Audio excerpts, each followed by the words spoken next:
자, 여러분, 이게 상원사 동종인데요. 이 종에는 슬픈 전설이 있습니다. 딱 봐도 좀 굉장히 오래돼 보이죠? 이 종이 우리나라 최초의 제아의 종이었습니다.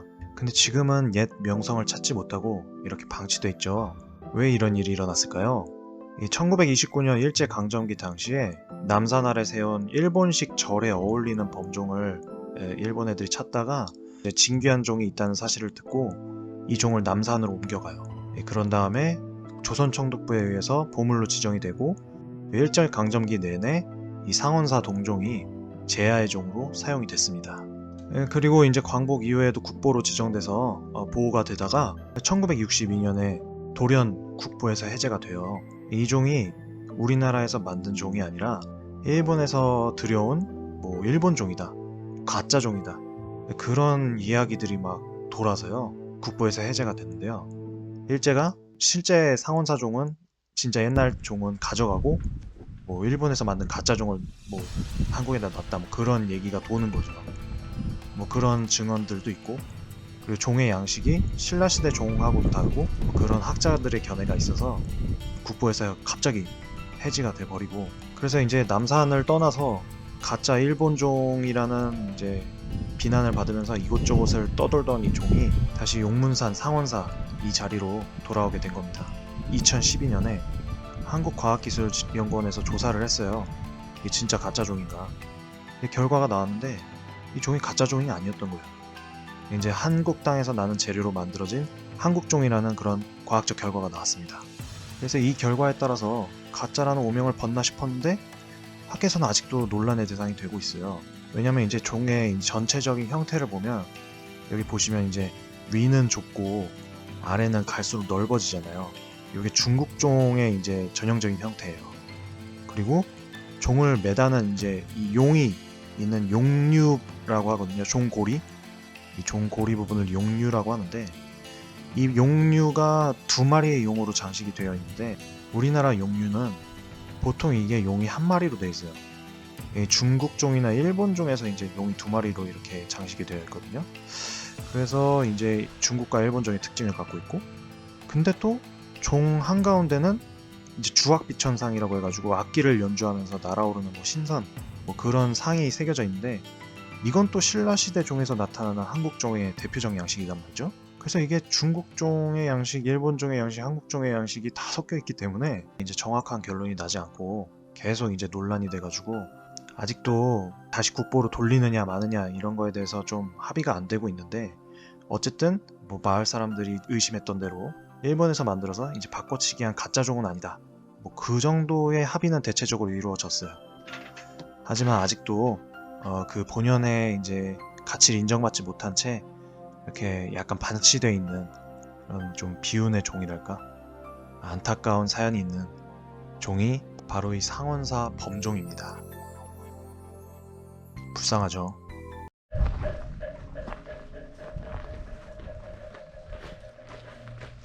이쪽으로 오시는 분 여기 잘 보셔야 돼요. 여기 길이 이상하게 돼 있어가지고 여기 잘 보시고 따라오셔야 됩니다.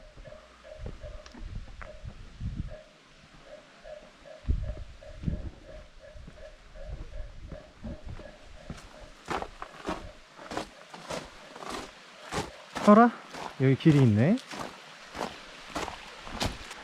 이렇게 오시면 됩니다.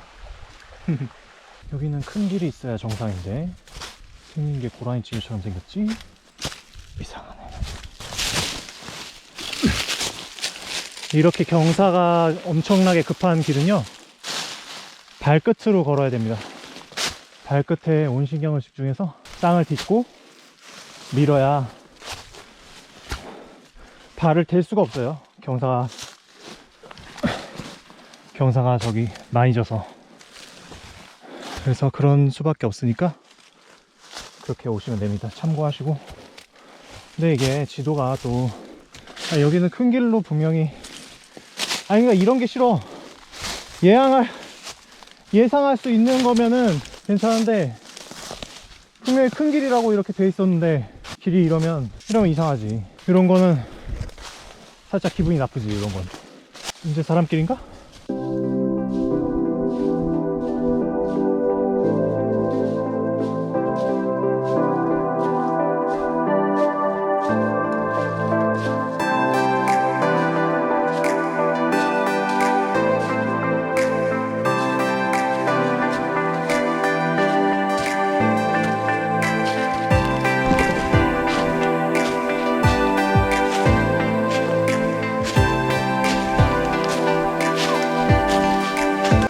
이렇게 진하게 나 있으면 보통은 이렇게 진하게 나 있으면 보통은 길이 확실히 보이는 길이거든요.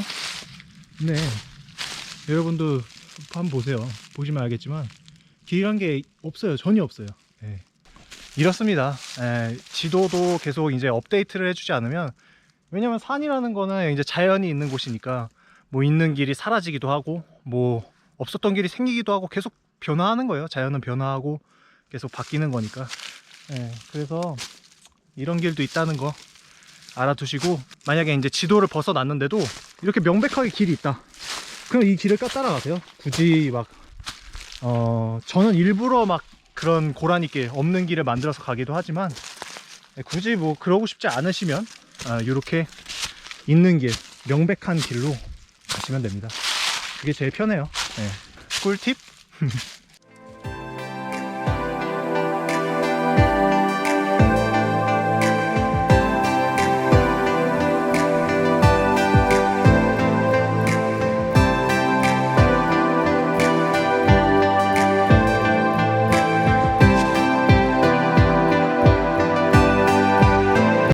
뭐지?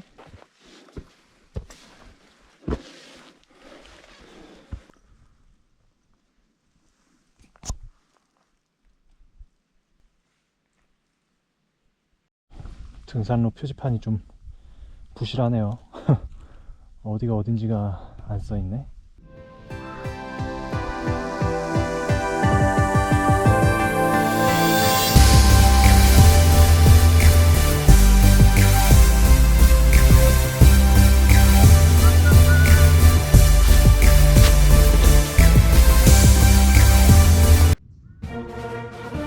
장군봉입니다.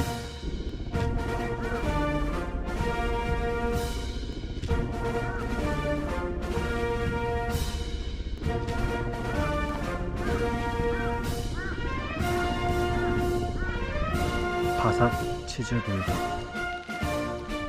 김밥을 2개 샀는데 이것도 먹어보도록 하겠습니다. 다른 더 큰 거는 정상에서 내려가기 직전에 먹어야지. 왜냐면요, 어쨌든 정상까지 가는데 몸이 가벼워야 되잖아요. 에너지 보충은 해야겠고, 일단 조그만 거 먼저 먹고 정상에서 내려가기 직전에 무거운 걸 먹는 거죠. 뭐 얼마나 큰 차이가 있겠느냐마는, 뭐 이런 것도 다 습관화해야지 나중에 정말 이런 1g이라도 더 중요할 때 빛을 발하는 거 아니겠습니까? 그 습관이. 대헷. 이게 1,500원이거든요 꽤 괜찮아요. 여기 보시면 가운데 치즈가 들어가 있고 불닭이 아주 쥐똥만하게 조금씩 들어가 있는데 아주 가성비는 훌륭합니다. 이 정도면 뭐